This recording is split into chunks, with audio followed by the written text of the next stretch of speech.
Astro Prasad viewers அனைவருக்கும் வணக்கம். நீங்கள் இன்னும் நம்ம சேனலை சப்ஸ்கிரைப் பண்ணலன்னா இப்போவே சப்ஸ்கிரைப் பண்ணிக்கோங்க. பக்கத்தில் இருக்கிற பெல் பட்டனையும் ப்ரெஸ் பண்ணி ஆல்னு செட் பண்ணி வச்சுக்கோங்க. அப்போ தான் நான் போட போகிற ஒரு வீடியோ உங்களால் ஈஸியாக பார்க்க முடியும். இந்த வீடியோவில் நம்ம என்ன பார்க்க போகிறோம் அப்படின்னு பார்த்திங்கன்னா, கடக ராசிக்கு அக்டோபர் மாதம் எப்படி இருக்கும் அப்படின்றத பற்றி நம்ம இந்த வீடியோவில் பார்க்கலாம். முதல்ல என்ன மாதிரியான கிரகநிலைகள் உங்களுக்கு இருக்குது அப்படின்னு நம்ம பார்த்தோம் அப்படின்னா, உங்கள் ராசிக்கு 3ஆம் இடத்துல 4 கிரகங்கள் இருக்கக்கூடிய ஒரு அமைப்பில் தான் இந்த அக்டோபர் மாதம் உங்களுக்கு ஆரம்பிக்குது. அதாவது சூரியன், சந்திரன், புதன், கேது இந்த 4 கிரகங்களும் கடக ராசிக்கு 3ஆம் இடத்துல இருக்குது.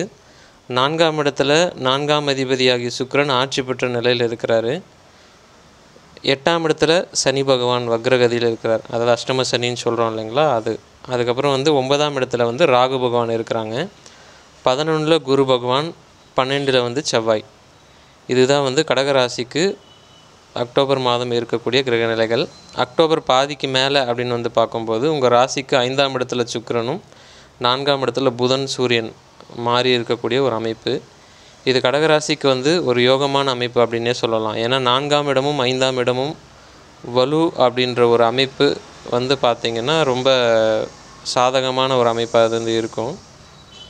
அதாவது எப்படி சொல்லலாம் அப்படின்னு பார்த்திங்கன்னா, சொத்து வாங்கிறது, இடம் சம்மந்தப்பட்ட விஷயங்கள், ப்ராப்பர்ட்டி சம்மந்தமாக, அதாவது வீட்டு மனை இல்லை ஒரு ப்ராப்பர்ட்டி, ஒரு குடோன் வாங்குறீங்க, ஏதோ ஒன்று வாங்கினாலும் சரி, வண்டி வாகனங்கள் வாங்கினாலும் சரி, இது எல்லாத்துக்குமே கொஞ்சம் சாதகமான அமைப்பாக அமையும்.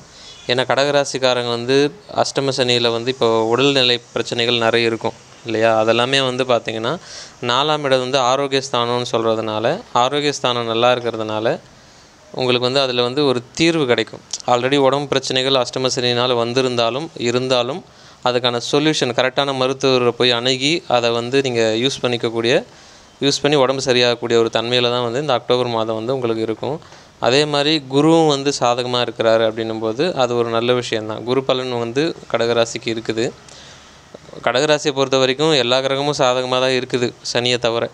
அஷ்டமாதிபதி சனி அஷ்டமத்தில் இருக்கிறது அப்படின்றது கொஞ்சம் சரியில்லாத ஒரு அமைப்பு தான். மற்றபடி எல்லா கிரகங்களும் கடகராசிக்கு சாதகமாக தான் இருக்குது. ஆனால் அது அஷ்டம சனின்ற ஒன்று போதும். ஏன்னா சனி சரியில்லை அப்படின்னா மற்ற கிரகங்கள் சாதகமாக இருந்தாலும் அது கொஞ்சம் கஷ்டம்தான். சனி தான் முன்னாடி நிற்கும், மற்றதெல்லாம் பின்னாடி தான் நிற்கும். அப்படின்னும்போது சனி பகவான் சரியில்லாமல் இருக்கிறதே நீங்கள் சனிக்கிழமை பார்த்திங்கன்னா பெருமாள் வழிபாடு, ஆஞ்சநேயர் வழிபாடு, ஐயப்ப சாமி வழிபாடு, இந்த சாஸ்தா வழிபாடு, இந்த 3 வழிபாடு நீங்கள் ஏதாவது ஒன்றுத்தை தொடர்ந்து வழிபட்டுட்டு கொண்டு வரும்போது உங்களுக்கு சனினால் வரக்கூடிய தொல்லைகள் நீங்கும்.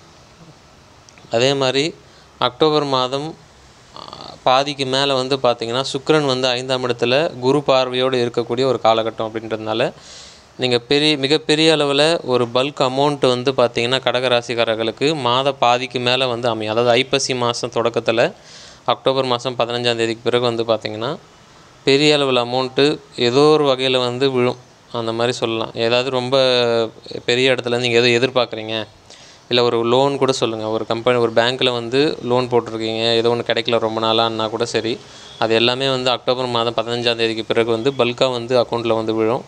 அப்படி வேறு எதுவும் இல்லை, இன்க்ரிமெண்ட் சம்மந்தமாக ஆஃபீஸில் பேசியிருந்தாலும் சரி, அந்த வகையிலுமே விழும். அப்படியும் இல்லை வேறு ஏதாவது ஒரு வகையில் கொடுக்க வேண்டிய பணம் ரொம்ப நாளாக உங்களை இழுக்கடிச்சிட்டு இருப்பாங்க, பணம் வாங்கிட்டு திருப்பி கொடுக்காம ரொம்ப வருஷமாக இழுக்கடிச்சது எல்லாமே பார்த்திங்கன்னா அக்டோபர் மாதம் 15ஆம் தேதிக்கு பிறகு பார்த்திங்கன்னா உங்களை தேடி இந்தாங்க அப்படின்னு சொல்லி பல்க் அமௌண்ட்டு கொடுக்கறதுக்கு வாய்ப்புகள் ரொம்ப அதிகம். ஏன்னா 5ஆம் இடம் குரு சுக்கிர தொடர்புகள் வரும்போது அதிர்ஷ்டம்னு சொல்லுவாங்க இல்லையா.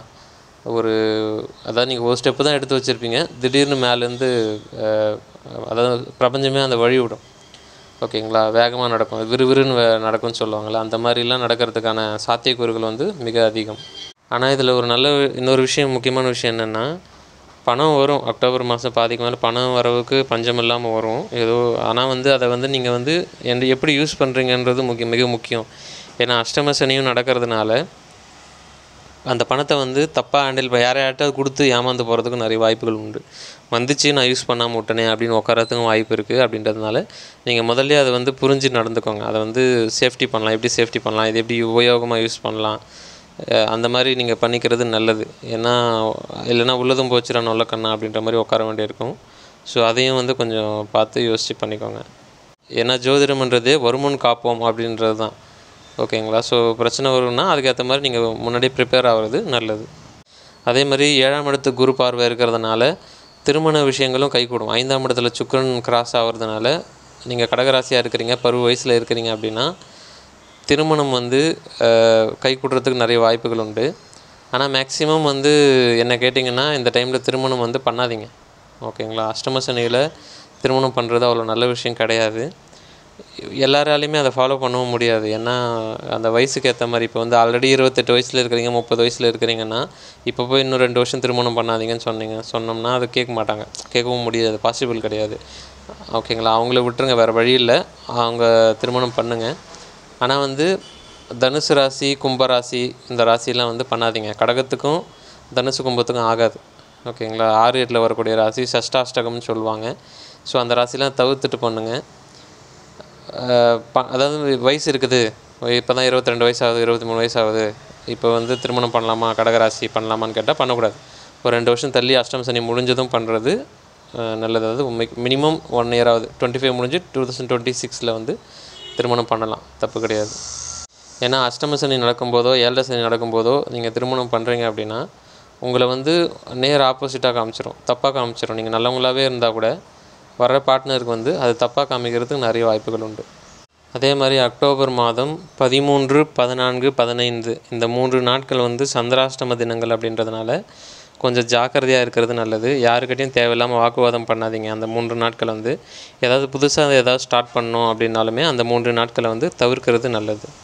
ஏன்னா சந்திராஷ்டம தினத்தில் வந்து உங்களுக்கு வந்து சந்திரன் வந்து, அதாவது உங்கள் ராசி அதிபதியாக ஆவாரவர் சந்திரன் வந்து 8வது இடத்துல போய் உட்காரும்போது என்ன ஆகும் அப்படின்னா தேவையில்லாத எதிர்ப்புகள் வந்து கிளம்பும். வீட்டில் இருக்கவங்களோட பேசினாலுமே பஞ்சாயத்து தான் ஆகும், ஏதாவது ஒன்று கிளப்பி விட்டு நெகட்டிவாகவே போயிட்டுருக்கும். ஸோ அந்த 3 நாட்கள் மட்டும் பார்த்துருங்க, 13, 14, 15. என்னதான் இருந்தாலும் சுக்கிரன் 5ஆம் இடத்துல சாதகமாக இருக்கிறதுனாலையும் 11ல் குரு இருக்கிறதுனாலையும் எந்த பிரச்சனையும் ஒரு லிமிட்டுக்கு மேலே போகாது. பெரிய பிரச்சனைலாம் வந்து அக்டோபர் மாதம் வரப்போகிறது கிடையாது. கடகராசியை பொறுத்த வரைக்கும் வேலை விஷயத்துலையும் சரி, தொழில் விஷயத்துலையும் சரி, அக்டோபர் மாதம் ஒரு 70-75% வந்து நல்ல மாதமாகவே இருக்கும். அதாவது வேலை செய்கிற இடத்துலையுமே வந்து கொஞ்சம் ஓரளவுக்கு ஒத்துழைப்பாங்க. அஷ்டம சனி இருக்கிறதுனால ஒரு சில பிரச்சனைகள் இருந்தாலும் அதாவது இந்த மாதம் வந்து பெரிய பிரச்சனைகளுக்கு அது கொஞ்சம் ஈஸியாக ஒத்துக்குதுற மாதிரி தான் இருக்கும். அதே மாதிரி யாருக்கிட்டையும் நம்பி பணம் கொடுக்காதீங்க, சரிங்களா? அஷ்டம சனியில் காசே இல்லாதவங்க கூட வந்து ஒரு 5000 ஏமாந்து விடுவாங்க. ஓகேங்களா? ஸோ அப்படி இருக்கும்போது நீங்கள் பண விஷயத்தில் வந்து அதாவது கோடிக்கணக்கில் கொடுத்துட்டு உட்காந்தவங்க கூட நான் பார்த்துருக்குறேன். 50 லட்சம், 1 கோடி இந்த மாதிரிலாம் கொடுத்து உட்காந்தவங்க நான் பார்த்துருக்கேன். ஸோ அதனால் வந்து யாரையும் நம்பி பணம் கொடுக்காதீங்க. வெளிநாடு போகிறதுக்கோ எதுக்குமே பணம் கட்டாதீங்க. ஏமாத்துறதுக்கு நிறைய வாய்ப்புகள் இருக்குது. ஸோ அக்டோபர் மாதத்தை பொறுத்த வரைக்கும் தொல்லைகள் எதுவும் இல்லாத மாதம். இருந்தாலும் அஷ்டம சனி இருக்கிறதுனால ஃபினான்ஷியலாக யாரையும் நம்பி இது பண்ணாதீங்க. கொஞ்சம் அதில் மட்டும் ஜாக்கிரதையாக இருங்க. சப்ஸ்கிரைப் பண்ணாமல் பார்க்குறவங்க வந்து சப்ஸ்கிரைப் பண்ணிக்கோங்க. உங்களது கேள்விகள் எதாக இருந்தால் கமெண்ட் செக்ஷனில் பதிவு பண்ணுங்கள். ஜாதகம் பார்க்க விருப்பப்படுறவங்க வந்து ஸ்க்ரீனில் தெரியுற நம்பருக்கு கான்டாக்ட் பண்ணுங்கள். நன்றி.